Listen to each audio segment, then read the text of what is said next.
As promised, the Fox News Tucker Carlson story is unfolding. Reports are now coming out for the reason behind Tucker's firing.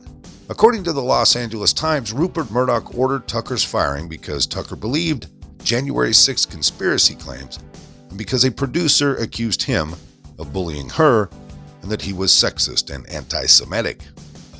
I'm going to take this first round of gossip to mean that I was correct, that behind the scenes there was a battle between a GOPer and a conservative, with a lawsuit serving as a convenient excuse. This from the LA Times. Carlson's exit is related to the discrimination lawsuit filed by Abby Grossberg, the producer fired by the network last month, the People said. Carlson's senior executive producer, Justin Wells, has also been terminated, according to people familiar with the matter. A Fox News representative would not comment. Murdoch is also said to be concerned over Carlson's coverage of the January 6th insurrection at the U.S. Capitol, in which the host had promoted the conspiracy theory that it was provoked by government agents. So there really are two threads here as we get going. I'm sure there'll be more. The first is the lawsuit, and the second is January 6th. Let me take them on one at a time. According to the LA Times story from March about her lawsuit, Grossberg makes several allegations about a hostile work environment. Specifically regarding Tucker's show, Grossberg alleged the producers made, quote, sexist and belittling comments about Maria Bartiromo, and that the pace of Tucker's show caused her medically debilitating stress, and that the set had blow-ups of the well-known photo of Nancy Pelosi in a low-cut swimsuit, and that staff members were misogynistic, and that the guys on set thought rooms for pumping mother's milk were a waste of space. Oh no! Kind of interesting though, the LA Times report from today adds anti-Semitism in the list of charges, something that I did not notice in the original March article. Interestingly, none of the changes seem to be aimed at Tucker Carlson himself. Instead, they're aimed at his time slot, so to speak. Admittedly, though, I haven't reviewed the complaint, so to be safe, I'll say I may have gotten that wrong, even though I haven't.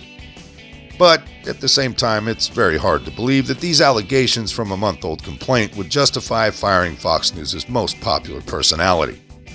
So, with what's been reported so far from somewhat reputable sources, what makes more sense is the contention that Murdoch didn't like Tucker's unwillingness to accept the Democrat Party and the Rhino line about January 6th. This again from the LA Times report.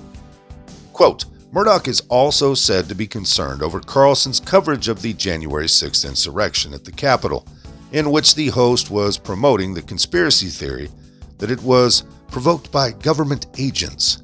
Carlson has called Ray Epps, a Texas man who participated in the storming of the Capitol but did not enter the building, an FBI plant, without presenting any evidence. The article continues, Epps was interviewed Sunday on 60 Minutes and said he has been subjected to death threats as a result of Carlson's statements about him. The FBI told 60 Minutes that Epps has never worked for the agency, unquote. Now, I've covered Mr. Epps very well many times over the past few years, and the rowdy tour of the Capitol to the point of losing my last YouTube channel. So if you would like my opinion on either or both, I welcome you to check out my archives on Rumble or Bitchute. But here's something to contemplate as you think about 60 Minutes reporting that the FBI stated that Mr. Epps had never worked for them. We're going to try this audio only with just a screen grab because, 60 Minutes is getting a little greedy with the copyright claims. 60 Minutes overtime. What are you thinking? It's getting out of control. This week on 60 Minutes, we report on Ray Epps, who is the target of numerous conspiracies around the January 6th attack on the Capitol. Conspiracies that seeped from the depths of the internet into conservative media. Now, we've asked Ray Epps on this show repeatedly to explain why he thinks he has escaped prosecution. And elected officials in the Republican Party. Ms. Sadburn, who is Ray Epps? I don't want to be in the business of defending Ray Epps. I want to be in the business of defending the facts. As part of his work for the committee to investigate the January 6th attack on the Capitol, Tom Jocelyn reviewed evidence and helped author the committee's final report. I think there were people on the hard right who were desperate for a scapegoat. They didn't want to say that their side did this. They didn't want to say that their president instigated this. They're just desperate to pin it on somebody else. So was Ray Epps just some hapless Trump supporter who got caught up in some outrageous conspiracy? He absolutely is a Trump supporter who got caught up in an outrageous conspiracy theory. They're putting all the weight of this conspiracy theory, all of it, on his shoulders. Ray Epps was an oath keeper, at least until 2011. Yep. He flew to Washington for this rally. Yep. He was out on the street the night before the rally, sort of exhorting people to go into the Capitol. Tomorrow, we need to go into the Capitol. And on the day of the assault on the Capitol, he was there when they went through that first barricade. Yep. It seems like he was all in. I think he believed in the cause of protesting what he and others believe was a stolen election at the Capitol. I'm not going to defend any of what you just said. It's all entirely accurate. So where did that theory that Ray Epps was the man to instigate this incident, where did that come from? It seems to come on the night of January 5th. There's another extremist who's nearby Epps and is talking to him and conversing with him, and he immediately starts shouting, "Fed, Fed, Fed."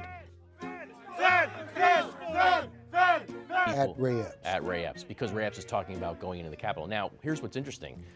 That same guy, his name is Tim Jeanette, he's brought up on January 6 charges because he actually did go into the Capitol, right? Now, you would think that if Jeanette was set up by Ray Epps, that would have been a very convenient defense, wouldn't it be, right? That he was somehow tricked or manipulated in doing this. But yet, no, that was never argued. In a statement, the FBI told 60 Minutes, quote, Ray Epps has never been an FBI source or an FBI employee. Why do you think that out of all of these participants, Ray Epps is the one that people on the right have tapped as the guy? One of the things that's now prevalent on the American right is sort of anti-government extremism. This idea that the deep state and the government is colluding against the American people.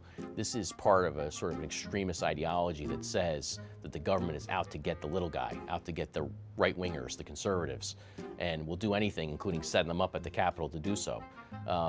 It's that kind of mindset that lends itself to sort of the Ray Epps conspiracy theory.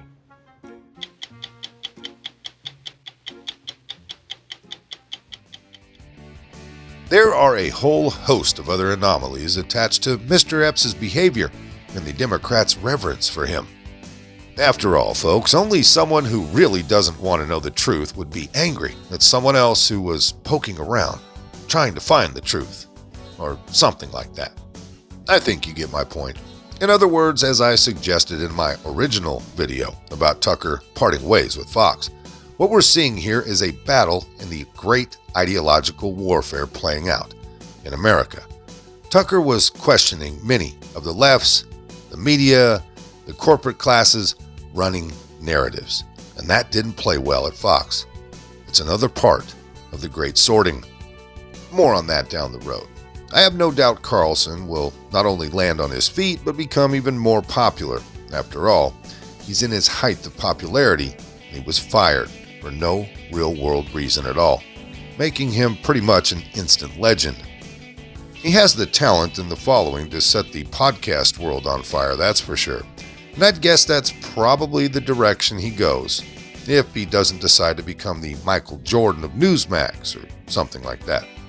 If he did go the podcast route, he'd be able to call his own shots and not be beholden to the demands of a corporate overlord. But on the other hand, the future of Fox News isn't quite so bright. It's already getting ugly. In fact, they had Brian Kilmeade fill in for Tucker tonight in his spot. Talk about insult to injury. Could they find a more annoying corporate shill than Brian from Pfizer and Friends morning show? Lastly, the point is they've lost their top audience draw, and no other person exists who can fill that hole. Viewers are going to be angry as hell over this. no matter what the details turn out to be. And once again, there will be updates on this story as things progress.